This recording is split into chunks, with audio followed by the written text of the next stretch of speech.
Okay, this is a video about four-blind centicomms. I've been working on my centicomms recently, and I wanted to show off some cool, slightly less intuitive but more speed optimal cases using rU and L moves.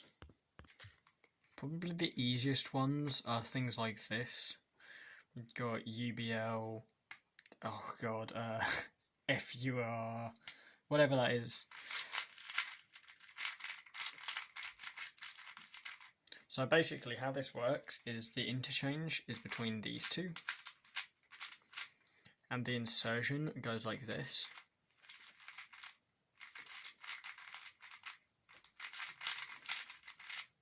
Now compare that to how you do that with intuitive comms. And you can see how much of a difference it makes. So now look at a bit different one. It's this to this. Again, the way you do this with intuitive comms isn't great, but this is another 8-move comm. The interchange is between these two, and so you can do an insertion like this.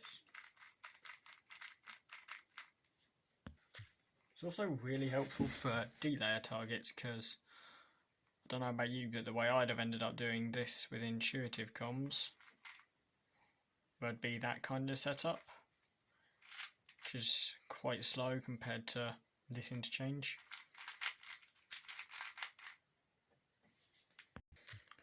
So there's an interchange between these two, and I can insert this one in like that. So UR to U prime. And that's a very fast way of doing this case because, again, the intuitive way is far slower. Okay, here's a slightly less intuitive one again. We've got here to back here again, so the interchange is obvious, but how would I insert this? It's not that obvious, but instead of doing like this, we can do it with U wide moves.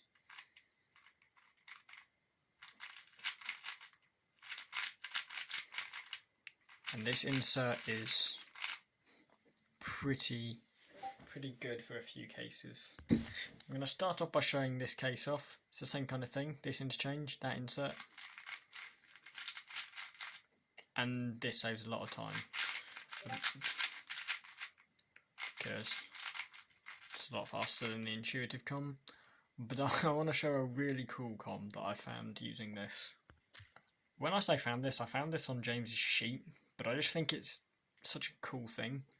So this is an R2 setup to that, but bear with me, I'm going to do it as R wide 2. Now none of the pieces are on this slice, but I'm still going to do it, and you'll see why in a second. I'm going to go through the alg. It's crazy. So using the cases, we can make a lot of quite slow cases pretty good. So for this one, there's not really a brilliant way of doing it. Here to here. So you could do like this.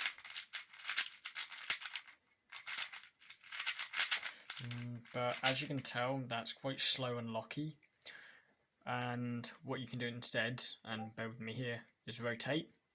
I know people advise against rotations, but I really don't think there's something that much better. Another thing you can do is it as a U wide. Works. I've always just rotated for it. Honestly, I just thought of that on the spot now, but could work. Right, MH. So I'm going to give it a sec and see if you can figure out how to do this from yourself.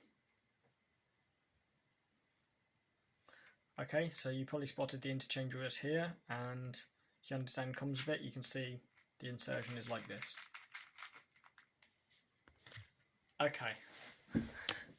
Now I'm going to introduce something that's a bit more tricky and can be a bit more risky to do in cells. I know I've not really done much of them because it does lead to execution errors sometimes, but obviously it's faster, so it's a good thing to be able to do.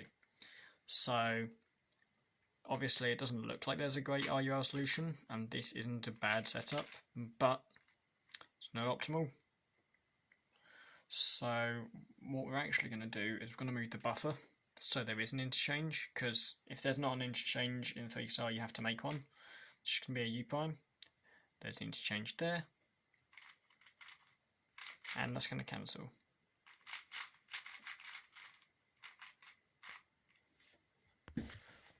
The last thing these rUl comms can be used for is right at the end of centres.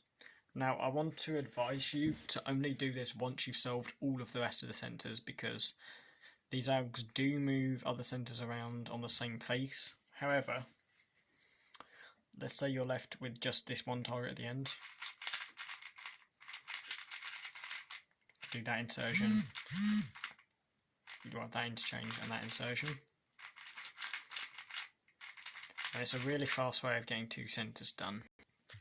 So here we've got this and this left, so oh dear. So I'll just do the alg for that, but we've still got these. Instead of breaking into a new cycle, I can just float them like that, and doing this can cut down a lot of time. Okay, so I've solved everything but the centres. I've purposefully had as few solved centres as I can, with 2. And I'm going to try and use more interesting comms for this. So firstly, I'm going to go here to here. That's just clockwise, and obviously these are all on the same interchange. If I just do a D, these are still interchangeable, but this is insertable, so I can do like that, and there you go, we've got them done with a pretty fast comm. Then I've got here, I'm just going to go to there. Right, now I've got here to here, and I actually figured this out earlier. I can do a U to make my buffer UBR, and then I can do an L2 interchange, and that kind of insert again, cancel at the end like that. Then I've got here to here to here, pretty simple one. And then I've got here to here. I did go over this to see if you can remember it. So you do the insertion from this angle, like that. So now I've got here, and I'm going to go to here. Now it's not that difficult, but I'm going to do to here, because I can do it rUl, just so I can show one off. So I do a U prime and make this buffer here, so I can do like that. Now I've got here to here. I don't know great ways of dealing with these yet, so I just do a 5 move insertion.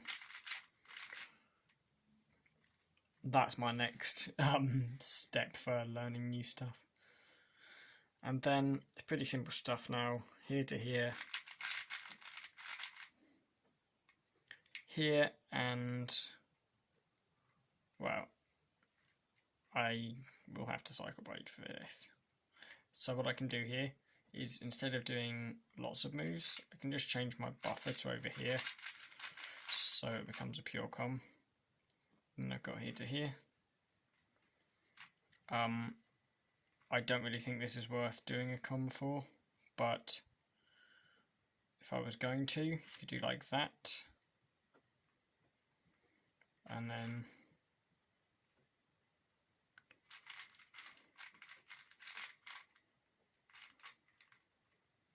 then here to here, I'm just going to do F2 to this, the interchange is there.